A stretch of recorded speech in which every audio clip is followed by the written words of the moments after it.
Hello, Capricorn Collective. Ako po si James from James Tarot PH. Ito po ang inyong bonus reading para po sa inyong March, Pera and Career. So let's begin. Inhale and exhale. Holy Spirit, Spirit Guides, ibigay po natin kay Capricorn ang mga mensaheng dapat nilang malaman para sa buwan na ito. In your overall energy, meron po kayong the Four of Wands. Beautiful. In the area of what you need to focus on, meron po kayong the Nine of Wands. In the area of what you need, meron po kayong the King of Wands. Beautiful. In what's affecting your current energy, the Five of Cups. Lovely. In your near future, meron po kayong the Lover's card. In your challenge, meron po kayong the Three of Cups. Sa inyo pong fortune, meron po kayong the Fool card. Beautiful, beautiful, beautiful. New beginning, new opportunity, taking a risk, making a bold move. Sobrang swerte mo this time, okay? In your divine messages, meron po kayong the Five of Wands. At ang outcome nyo po for the month para sa pera and career, ito po yun. Mamaya sabay-sabay natin siyang bubuksan sa dulo ng ating reading. But first, mga Capricorn, salamat po muna ha sa lahat po ng mga hindi nag-i-skip ng ads, sa lahat po ng comment and like. Malaking tulong po yan. Kaya keep on liking, keep on commenting, and thank you for not skipping the ads. Salamat po. So, in the background of your reading, meron kang the Ten of Swords. Sabi dito, sobra na, rurok na ng pain ito, talaga namang dapang-dapa ka na sa lahat ng pinagdaanan mo, pagdating sa pera o sa karera mo, feeling mo hindi ka na makakabangon pero isa itong malaking indikasyon, Capricorn, na may pag-asa pa. May darating na bagong bagay, bagong simula, sabi ko nga sa iyo, kaya importante na pilitin mo ang sarili mong bumangon. Huwag ka na magpapaka-victim dyan na parang ayoko, natalo na ako, ang hirap-hirap magsimula, hindi ako makaalis. No! You need to be brave this time and pilitin mo ang sarili mong bumangon at bumawi. Kayang-kaya mo yan. May naghihintay pa para sa'yo, kaya sulitin mo ito and force yourself to stand up and fight. Okay? Importante yan for you. Especially in your core energy, meron kang the Four of Wands. This whole month is all about you gaining traction pagdating sa yung mga milestone. Meron kang gustong tumbukin pagdating sa pera mo, pagdating sa career mo o project, abot kamay daw siya eh. Kayang-kaya mo siyang tawirin, kayang-kaya mo siyang makuha sa life mo. Ang kailangan lang ngayon, Capricorn, tumayo ka, kumilos ka. Huwag mo isipin lagi na, ay talo na agad ako. No. You have every power in your veins, in your blood, para ito'y magawa mo. Okay? Tumbukin natin ngayon ang ating mga goals. Panahon din to para i-gather mo yung family mo, yung friends mo, para magkaroon ka ng moral support, para magkaroon ka ng lakas ng loob na ilaban ito. Pag stable ang relationship sa life mo, mas madali sa'yo na pagtuunan ng pansin yung mga gusto mong maabot. Okay? The Four of Cups. Clarify natin. The Judgment card. Yes, ngayon, parang gising na yung diwa mo eh. From pagkadapa, pagkalugmok, ngayon paahon ka na eh. Ngayon you realize na, ay, kung hindi pala ako kikilos, wala palang mangyayari. Kung iindahin ko na lang lagi lahat ng kasawi ang palad ko, wala pala ako makukuha. So, ngayon talagang nagigising ka na sa mga realization para talagang matumbok mo at makuha mo na yung gusto mo talagang makuha. Nakita ko rin dito na lumilinis na rin yung isip mo sa mga bagay na mali mong pinagtutuunan ng pansin. Example, imbes na asikasuhin mo yung documents para sa papuntang Canada, gumagastos ka pa para sa mga friends mo pag gimmick, imbes na yung perang yun malaan doon. So nare-realize mo na parang, ay, mali pala yun, dito ko na lang ilaan.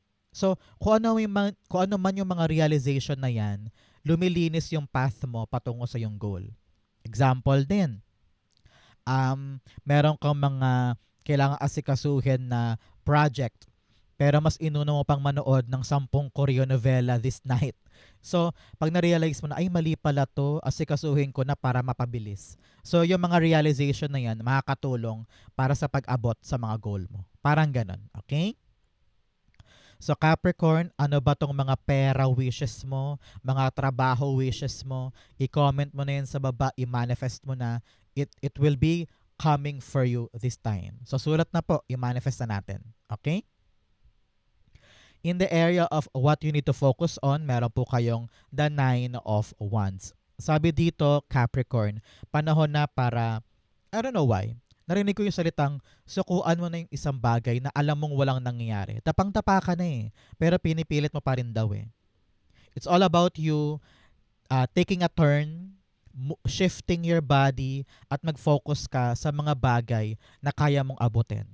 I don't know why, naramdaman ko dito na nag-e-effort ka daw sa isang bagay o sa isang tao na wala naman ng saysay eh. Kahit pilitin mo, kahit ibuhos mo lahat doon, parang wala na eh. Hindi mo na siya kayang isave, hindi mo na siya kayang baguhin pa eh. So, turn yourself now and see the potential of other things. Okay? Masyado ka nang pagod dyan, masyado ka nang naglaan ng pera dyan or oras dyan, pero you know in your heart na talagang wala na, lipas na, and I need to shift with my attention to something else. Okay? Capricorn, clarify natin yan. But first, taga saan ka Capricorn? Saan ka po nanonood ngayon ng ating reading? Comment down below. Saan parte po kayo ng Pilipinas o buong mundo? Nag-e-enjoy ng ating special reading for you. Nine of Wands. The Hermit card. Yes, panahon to para alamin yung totoo. Soul searching tayo, kumbaga, Capricorn this time. We need to really ask yourself, teka, bakit ba ako nagkasayang ng oras dito? Kasayang-sayang ba talaga to ng oras? Worthy ba talaga to ng time ko? O inuubos ko lang yung lakas ko sa maling bagay? Sa panahon ito ng pagkagising, panahon ito ng kaliwanagan, para mahanap mo talaga yung tamang path for you, para doon mo maibuhos yung atensyon mo. Okay? Huwag sayangin sa mga maling bagay, maling tao, yung sanang potential mo eh, no? So para hindi masayang yan, soul searching tayo, maaaring labas ka muna, go to the park, go to the beach, kahit sa kwarto, no? Drown yourself from your solitary, no? Huwag ka munang tumanggap ng mga bisita or pumunta sa mga gimmick-gimmick. Panahon to really be by yourself para maliwanagan ka sa mga dapat mong gawin. Okay? In the area of what you need, meron kang the King of Wands.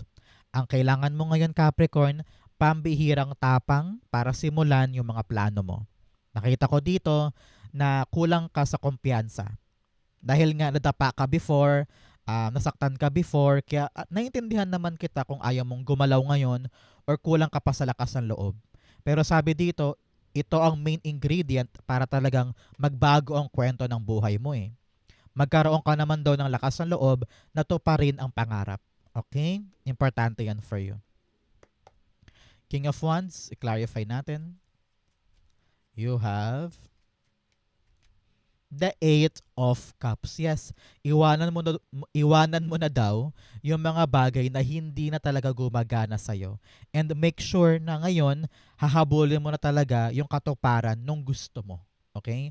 Nakita ko dito, sabi ng yung spirit guides, madalas mong sukuan yung pangarap mo dahil iniisip mo lagi, ay kulang pa ako, ay hindi pa ako ready, ay wala pa akong pera, ay mahina pa ako ngayon, ay hindi pa ako expert dyan sa kanalang.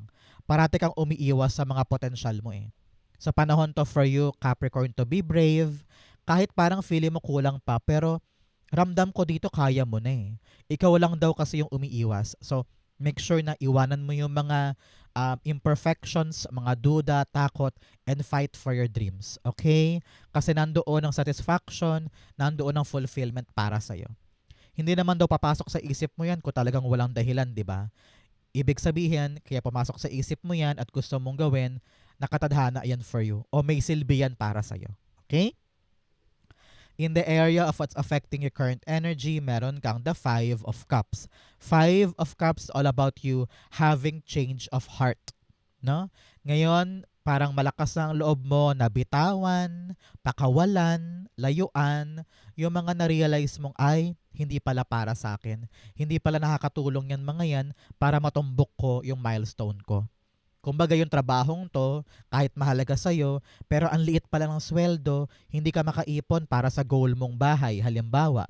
So, na-realize mo, ay hindi pala yan for me. Now, panahon na para kumilos sa mga bagong bagay, na-realize mo yan, At ito ang gagamitin mo para maging stable ang life at matumbok mo na yung para sa'yo. Okay?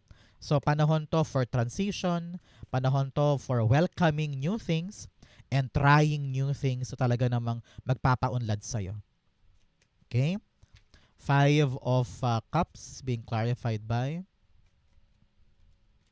the Ten of Pentacles. You are now stepping forward para sa mga bagay na long term.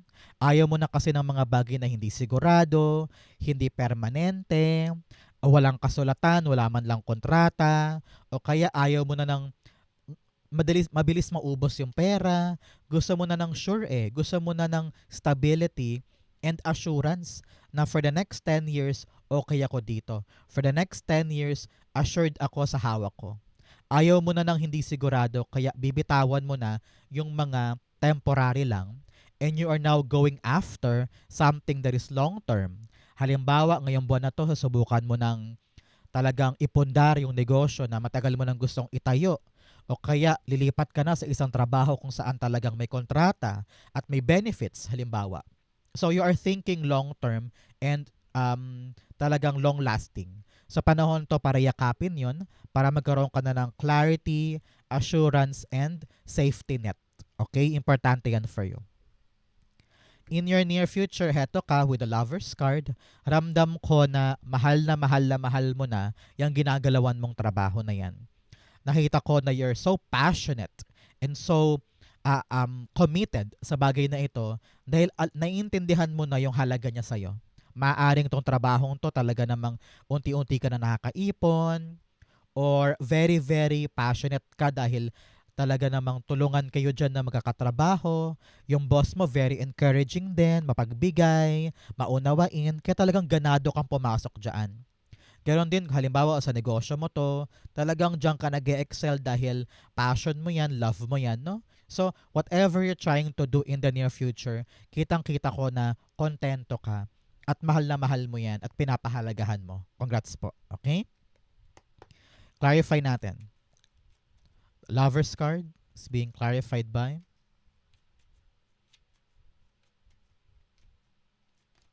the Eight of Wands. Yes, you're on the right direction. Ramdam mo na parang magaan, mabilis lang yung mga araw, hindi nakakabugnot, hindi nakakabwisit sa work, or yung inaasikaso mo ngayon na kaperahan or negosyo. Ramdam mo yung smooth sailing, yung pasok at labas ng mga customer, mabilis yung mga transaction, walang pabigat, walang pabalik-balik, walang aberya.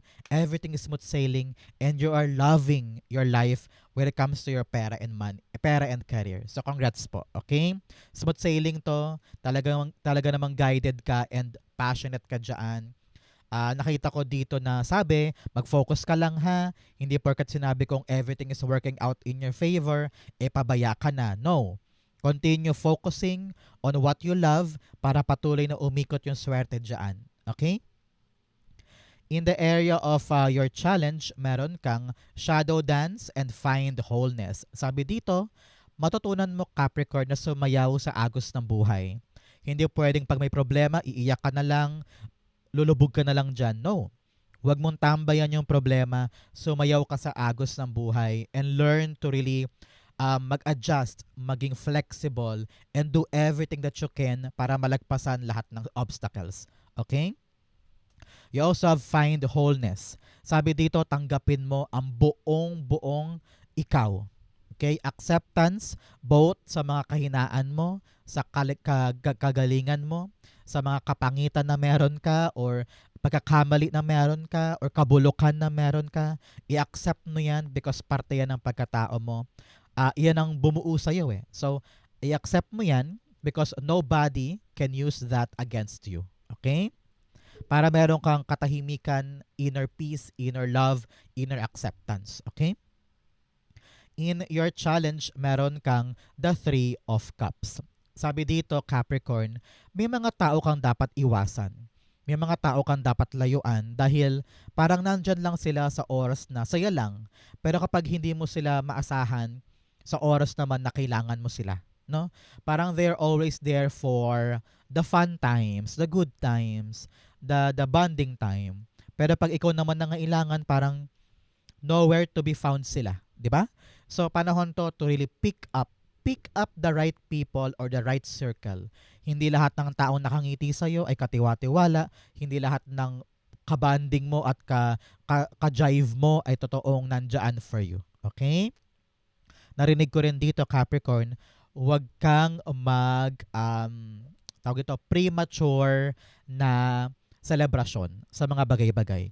Siguraduhin mo munang makukuha mo bago ka maghayahay or mag-celebrate, okay? Sabi dito, panahon to put the hard work before celebration. Gawa muna, trabaho muna bago gumimik or bago maghayahay, bago maging relax-relax, parang ganon. Time for you to really put that energy and that effort sa mga kikilusin natin. Okay? Para tong milestone talaga namang matumbok. Okay? Three of Cups being clarified by you have tumilapon the King of Wands in reverse. Nakabaliktad siya kanina, kunin natin. Sabi dito, pinapalibutan mo daw kasi ang sarili mo ng mga maling tao, kaya wala kang lakas ng loob na itawid yung bagay na gusto mo. No? Nakita ko dito na maybe itong mga kaibigan mo or workmates mo or pamilya mo, parang dinidiscourage ka nila na gawin yung isang bagay na gusto mo. Example, balak mong lumipat sa kabilang kumpanya, pero sinasabihan ka ng magulang mo na, wag na, hindi ka naman magaling dyan, dito ka na lang. O kaya yung coworker mo, tinanong mo yung payo nila na parang, gusto ko magnegosyo. Sila naman sabi nila, wag na, sayang ang pera mo doon, di ka naman magaling doon. So, ramdam ko dito yung panliliit or discouragement dahil sa mga sinasabi nila. Kaya sabi dito, Capricorn, piliin mo ang mga tengang o mga bibig na pinapakinggan mo. Not everybody wants you to succeed. Not everybody wants your good life, no? Marami dyan mga inggit at mga humihila pababa, kaya iwasan sila. Okay? In your fortune, meron kang wondrous universe, walk in beauty. Namnamin mo daw yung ganda ng buhay mo.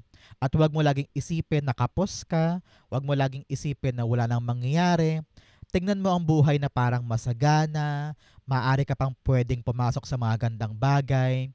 Walk in beauty, see the beauty in everything para hindi ka nega katulad before, okay?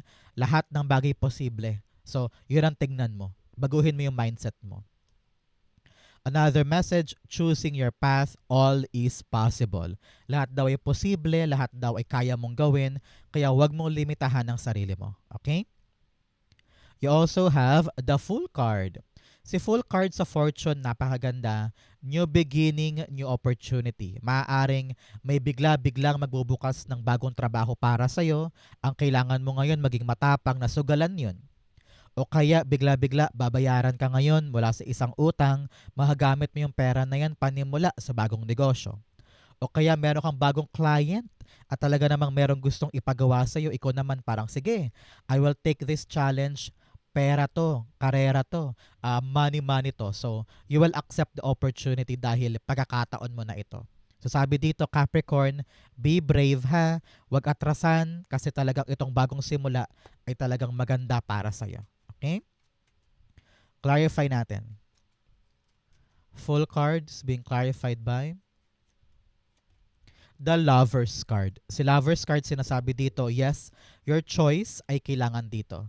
Kailangan mo talagang panindigan nito, kapitan, give your full commitment, at kailangan maliwanag muna sa isip mo, sa sarili mo, kung ano yung halaga ng risk na ito o ng bagong simula na ito. Para maintindihan mo rin kung para saan siya, ano yung purpose. Kasi kapag malinaw sa iyo yung purpose, madali sa iyong ilaban yan. Halimbawa, yung purpose pala ng pagpunta mo sa Canada, halimbawa, ay para sa mga anak, para makabayad sa utang, para mabawi yung sinanlang bahay, ganyan. So, alam mo yung dahilan kung bakit ka mag-risk ngayon. So, tatapang ka. Ibibigay mo yung full commitment mo dyan para maipanalo mo ito. Ganyan, okay? So, congrats po on your choice. Talagang alam kong mamahalin mo yan. Very passionate ka and very excited ka. So, congrats and good luck po. And everything will work out in your favor. Okay? Claim this, it will be yours. In your divine messages, meron kang the end of a tough cycle approaches. Yes, patapos na daw yung hirap. You are now having a change of chapter, change of fate, and pumapasok ka na sa mga bagay na permanente, pangmatagalan, long-lasting. So kung ano naman tong hirap na pinagdaraanan mo ngayon, ending na yan, patapos na, at nare-realize mo na kung ano yung mga dapat gawin. Okay? Meron ka palang 10-10 here, talaga namang ending of a tough cycle, ending of hardship. Okay? You also have believe in the impossible. Maniwala ka daw sa mga imposible. All is possible here. Sabi nga kanina, di ba? So wag mo limitahan ang kaya mong gawin. Wag mong limitahan ang iyong mga pangarap and charge forward. Wag mo laging isipin na, ay, hindi ako pwede dyan. Ay, hindi ako college graduate, ayoko dyan. Ay, parang wala naman ako mahihita dyan. Wag mo agad i-judge. Go for it and you will see na all is possible. Okay? In your divine messages, meron kang the 5 of Wands. 5 is all about change, pagbabago, change of routine, change of destiny, or change of talaga namang swerte. No? Sabi dito, huwag kang ma-intimidate sa mga tao sa paligid. Pag kailangan lumaban, pag kailangan mag-effort, pag kailangan kumilos, pilitin mo ang sarili mo to fight. Okay? Hindi ang mga taong yan ang kalaban mo. Ang kalaban mo, sarili mo. So you really need to improve yourself and show them all na kaya mong tumulay, kaya mong sumugal, at hindi ka papatalo. Okay? Panahon din to Capricorn para magkaroon ka ng clear mind. Ramdam ko yung inner conflict mo, paiba-iba. Minsan gusto mo nang bumitaw, pero bukas gusto mo ulit kumapit. No? So panahon to para paliwanagin ang isip, para magawa mo na yung tamang aksyon. Kasi kung very confused ka pa, may hirap naman gumalaw pag ganyan, di ba? So be clear muna before we take action. Okay? 5 of Wands. The Devil card. Yes, you feel so trapped diyan sa confusion na yan. Siguro kaya ka trapped diyan o stuck diyan dahil nga marami ka pang takot, marami kang alinlangan. Kaya sabi dito, pagkatiwalaan mo naman ang sarili mo, ang talento mo, ang isip mo, ang skills mo, di ba? Kayang-kaya mo makipagsabayan eh. Kayang-kaya mong pumasok sa industriya na yan o sa bagay na yan eh. Pero dahil nga takot ka at marami kang inhibitions, limitado rin ang isip mo, lagi mong iniisip agad-agad yung nega na baka matalo, baka masayang lang, baka pagtawanan lang, baka ma-judge, kaya lalong walang nangyayari. So ngayon, fight and kalimutan mo na lahat ng fears mo and make sure na hindi ka papakadena sa grip or control ng iba. Okay? Importante yan for you. Outcome mo yan, but first bigyan mo na kita ng fortune cards. You have chair filled. Someone new is entering your life. Meron daw pong bagong taong papasok sa buhay mo na maaaring tutulong sa'yo para ma-realize yung mga tama at matumbok mo na talaga yung milestone mo. Okay? You also have January o mga Capricorn January dyan. Meron po ba kayong milestone sa January or special occasion? Maaring birthday ninyo, no? So, o birthday ng kapatid ka, mag-anak. Kung yes, ibig sabihin this reading is for you. Alam ko yung mga January Capricorns dyan, very happy. Confirmed para sa iyo to.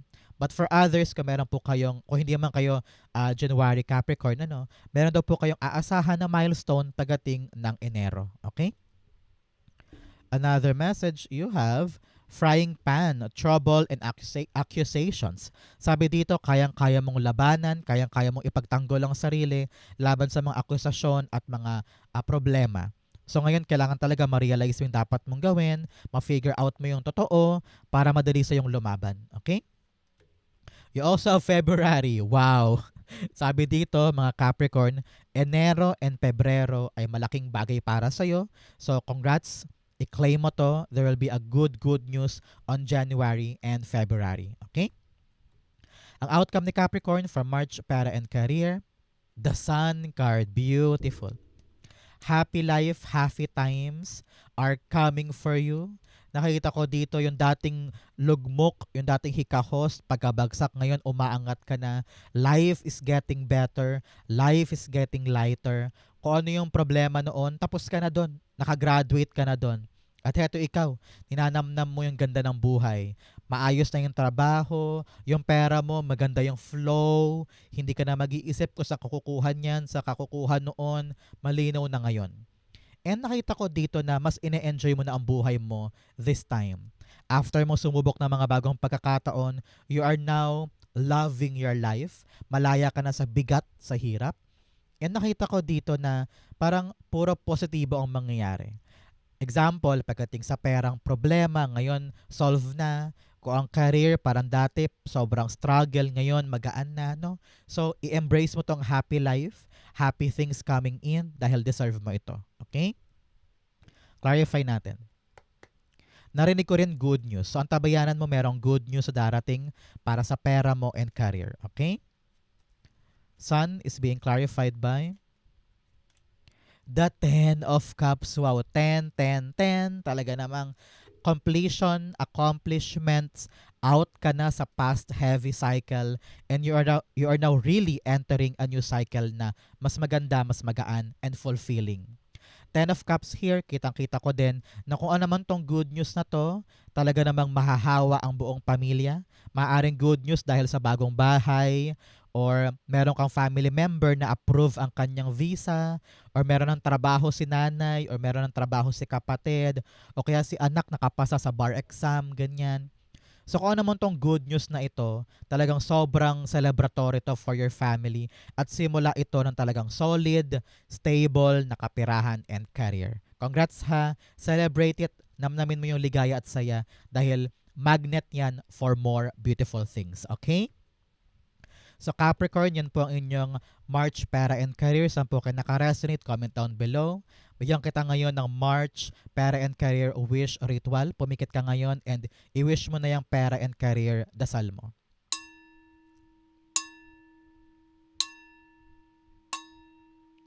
Thank you, Holy Spirit, Spirit Guides, for the clarity and messages na dapat malaman ng mga Capricorn today.